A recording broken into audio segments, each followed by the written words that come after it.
आज असंच एक नेतृत्व आदरणीय अजितदादा हे आपल्याला सोडून गेल्यानंतरची भावनिकता व्यक्त करण्याच्या बाबतीमधली दुर्दैवाने वेळ आमच्यावर आलेली आहे. खरं म्हटलं तर अधिवेशनाच्या काळामध्ये अर्थसंकल्पीय अधिवेशन असताना ज्यांनी 11 वेळा अर्थसंकल्प मांडला, यावेळेचा अर्थसंकल्प आदरणीय स्वर्गीय अजितदादांच्या माध्यमातून मांडला जाईल अशा प्रकारची अपेक्षा किंबहुना सभागृहामध्ये असलेले अजितदादा गेल्या अनेक वर्षापासून आम्ही सगळे पाहत होतो. ते आज अजितदादा आपल्यामध्ये नाहीत, हेच खरं म्हटलं तर दुःख आहे. राजकारणाच्या पलीकडे सुद्धा काही नाती असतात. राजकारणाच्या पलीकडे सुद्धा काही आपलेपणाने जिव्हाळा असतो.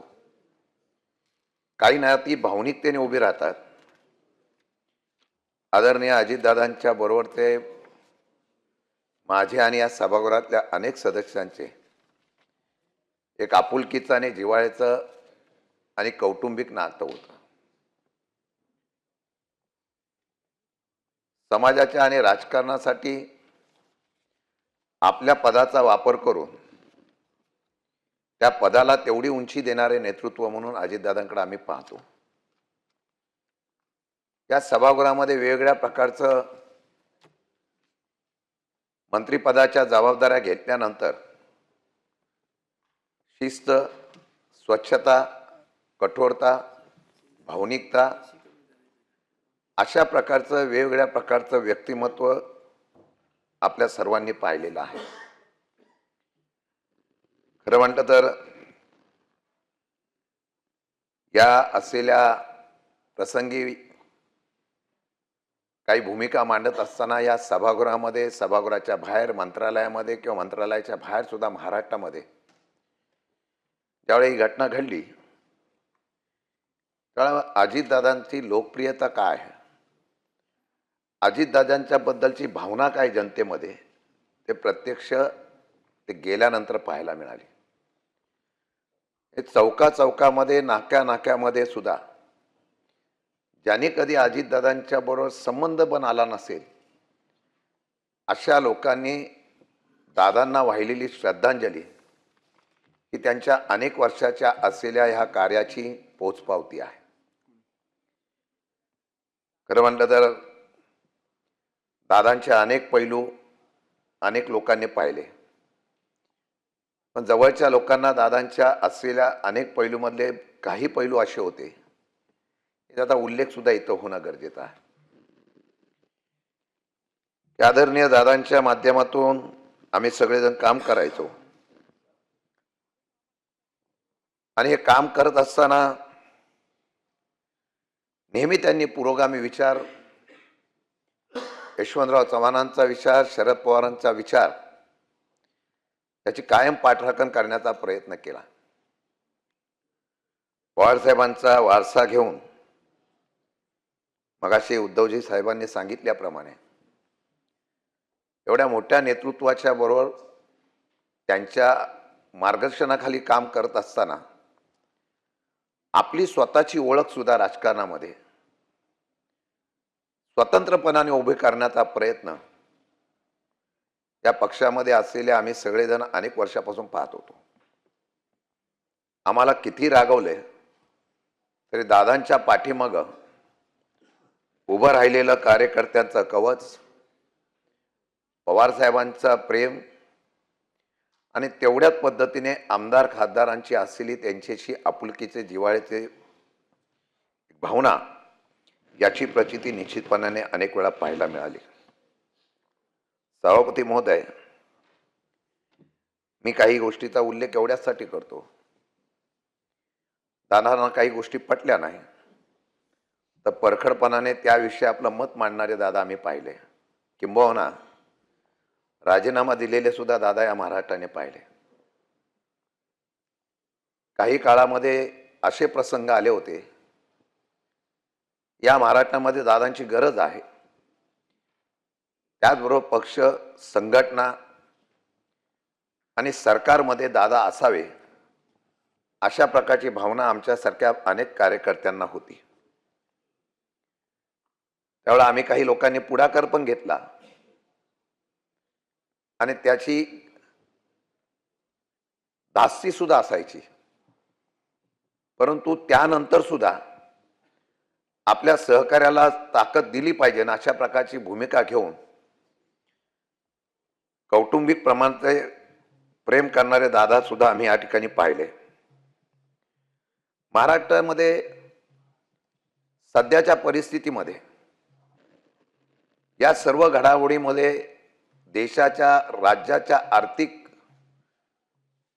असलेल्या प्रश्नावर, राज्याच्या परिस्थितीमध्ये सुद्धा त्यांनी कोरोनाच्या काळ असेल किंवा आत्तापर्यंतच्या असलेल्या ह्या अर्थसंकल्पीय अधिवेशनामध्ये त्यांनी मांडलेले आर्थिक शिस्त असेल. सध्या आम्ही नेहमी चर्चा करतो की राज्य कर्जबाजारी आहे, पण अशा पद्धतीने मध्ये सुद्धा आर्थिक उत्पन्न वाढवून राज्याला स्थिरता करण्याच्या बाबतीमधली बुद्धिमत्ता मला वाटतं अभिमानाने सांगावं लागेल ती अजितदादांकडे होती. त्याचा उल्लेख नेहमी होतो. लाडक्या बहिणीची योजना आली आणि अनेक योजनांना कात्री लागली. मुख्यमंत्री म्हणून एकनाथ शिंदे साहेब होते. सगळ्यांनी ती योजना सगळ्यांनी आणण्याचा प्रयत्न केला.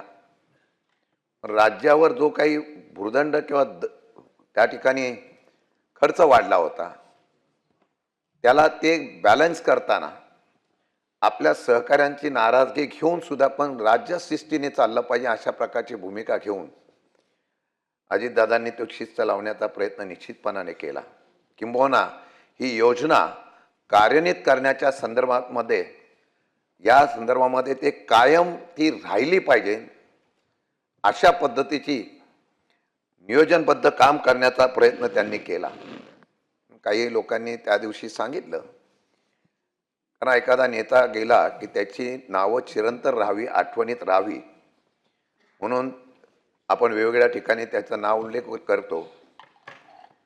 त्या दिवशी सुद्धा काही ठिकाणी वाचलं की ज्यांनी ही योजना तंत्रज्ञाने पूर्णपणाने पुढे चालू ठेवण्याचा प्रयत्न केला.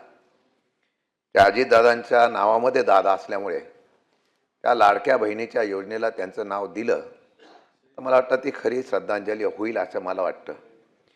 म्हणून ही गोष्ट सांगत असताना सध्याच्या राजकारणामध्ये पुरोगामी विचार टिकवणं म्हणजे आपण बघतो विचार बदलून ज्यावेळेला आपण एखाद्या विचाराशी तडजोड करतो,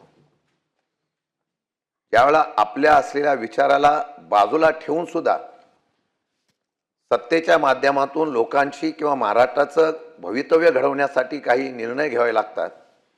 अशा प्रकारचा निर्णय आदरणीय अजितदादांनी घेतला, पण त्यांनी विचाराशी तडजोड कधी केली नाही. त्यांचा पुरोगामी विचार, शाहू फुले आंबेडकरांचा विचार हा त्यांनी कायम ठेवला. म्हणजे अगदी मुस्लिम समाजाचा असलेला रमजान महिन्याचा सुद्धा कार्यक्रम असो किंवा डॉक्टर बाबासाहेब आंबेडकरांच्या विचाराच्या धारणा करताना दादरच्या चैत्यभूमीवर जाऊन तिथे जाऊन त्या ठिकाणी त्यांना केलेलं अभिवादन असेल किंवा छत्रपती शिवाजी महाराजांच्या असलेल्या विचाराची प्रेरणा घेणारा महाराष्ट्र असेल, याचा सातत्याने त्यांनी फार काळजीपूर्वक स्वतःच्या असलेल्या पक्षाची स्वतःची ओळख त्यांनी स्वतंत्रपणाने ठेवण्याचा प्रयत्न आटोकाट केला. हे सुद्धा महाराष्ट्राने निश्चितपणाने पाहिलेलं आहे. आणि म्हणून या सर्व गोष्टीचा विचार करत असताना कदाचित नागपूरला सुद्धा त्यांनी काही ठिकाणी जाण्याच्या बाबतीमधला निर्णय घेतला नाही. हा काय राजकीय परिवार नव्हता, परंतु एकत्र येऊन महाराष्ट्र चालवत असताना सुद्धा आपण ज्या विचार, मला वाटतं की मध्यंतरी त्यांच्याकडून एक उल्लेख झाला आणि त्याच्यावर फार मोठी टीका झाली. ही टीका झाल्यानंतर त्याचं प्रायश्चित करायचं म्हणून ते कुठे गेले असतील तर कराडच्या यशवंतराव चव्हाणांच्या समाधीवर जाऊन त्यांनी त्या ठिकाणी आपलं प्रायश्चित करून घेतलं. म्हणजे ही सातत्याने त्या असलेल्या विचाराला पाठीमागा करण्याचा प्रयत्न करून पवार साहेबांच्या असलेल्या भूमिकेला आजही कुटुंब पक्ष हे विभाजन होत असतात साहेब.